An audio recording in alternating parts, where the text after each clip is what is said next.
Hi, my name is Mohna Seelan, and I will be going over an explanation of the 2's complement range. All right, so let's get into it.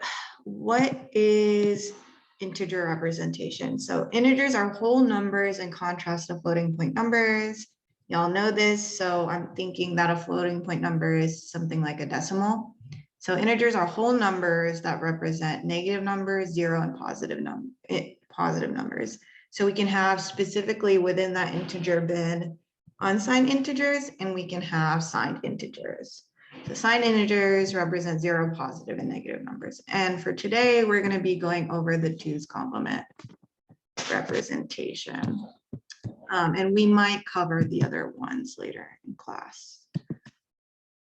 So how can I represent the range of a 2's complement number given k bits? So let's start with 3 bits, and 3 bits can represent the range of some number we're going to figure out to another number. So I've just given you an example of an arbitrary range. So let's start with what we know about 1 bit. So given 1 bit, we know that a computer either stores 0 or 1 in that spot. Okay, so that means that there are 2 different numbers that I can represent with 1 bit. A computer stores a 0 or 1, but we can perceive that number to be anything. We can perceive it to be 3 and 5 or -4 and 2, right? So given 2 bits, how many different combinations of numbers can I get out of 2 bits? Well, we know this first bit can be 0 or 1, and we know the second bit can also be 0 or 1. So, hey, what if I have 0, 0? That's 1 space to represent a number. What if I have 0, 1?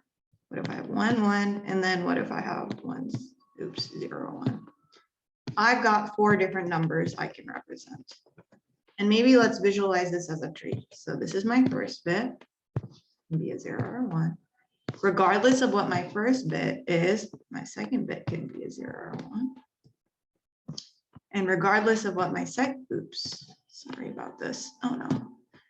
Regardless of what my second bit is, my third bit can be 0 or 1, 0 or 1, 0 or 1, or 0 or 1. Sorry, I can't put this. So I've got 8 different numbers I can represent given 3 bits. So before I said given 3 bits, given k bits,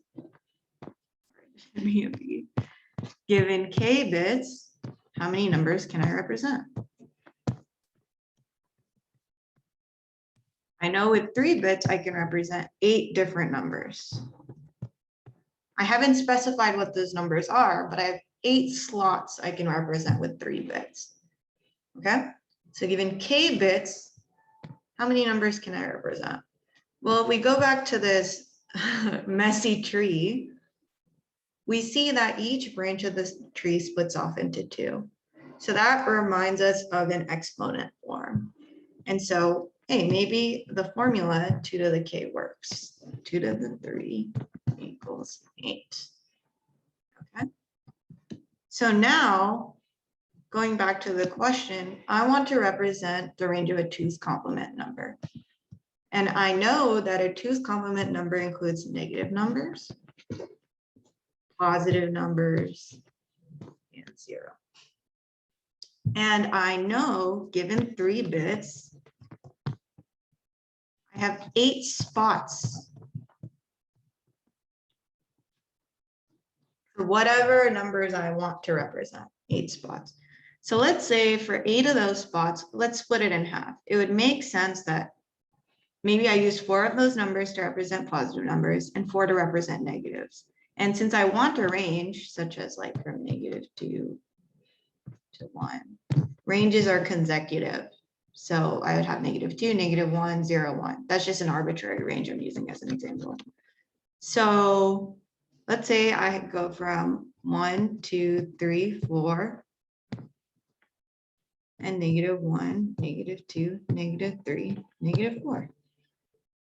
But what about the 0? I need a spot for the 0 because this is still 8 spots, right? Because I said I wanted half and half.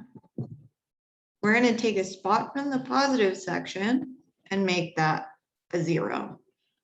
So how are we going to represent that in a k form? Well, we know we got 2 to the k before.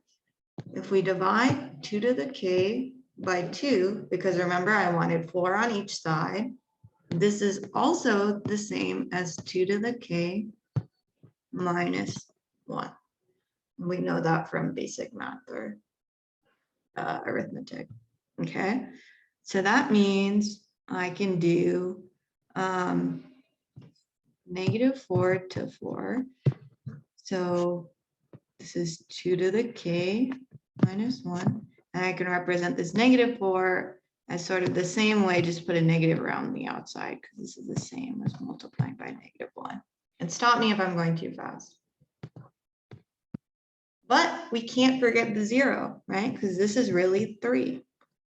So then this becomes 2 to the k minus 1 on the outside. And now we've got our formula. Oops. We've got our formula for 2's complement numbers given k bits. So this is just in meter handwriting, how we can visualize this. Now, why am I taking you through this whole explanation? Well, as it happens, every computer uses a 2's complement representation of integers. So let's say you were programming something in C and you want to know how large of an integer should I tell the computer I need space for, given, I have the number 1023. Do I need 8 bits? Do I need 16 bits? Do I need 32 bits? I want to conserve space, but I need to have the computer give me enough space for that number. So I won't get overflow or underflow. Maybe I'm adding to that number. I need to know, hey, up to what number or how low can I go before I run out of space on the computer and the arithmetic becomes wrong. So given what what the formula we just derived, which of the following statements in C can cause an error? And so int 8 underscore t means 8 bits. And you'll see in C later too, you have uint, so underscore unsigned integer underscore t 8t 16 32 and so on. So you might use those numbers too, and we would derive a different formula for that. But given what we have derived, which of these 3 statements, it can be all, none, 1, 2, or all, sorry, will throw me an error? Well, given what we learned, if we know this is the equation and we plug in k equals 8 bits for the 8 underscore t, we know the range is -128 to 127. So this is fine, this is not okay, and this is not okay. Let's say I have a loop where I'm continuously adding negative numbers. I have an int 8 underscore t, and I've declared it to be -128. And I subtract from that. Then I've got -129. Can this be accurately contained in this int 8 underscore t? No. So that's why it's important to understand these ranges so y'all don't make those errors as good programmers. Thank you for listening.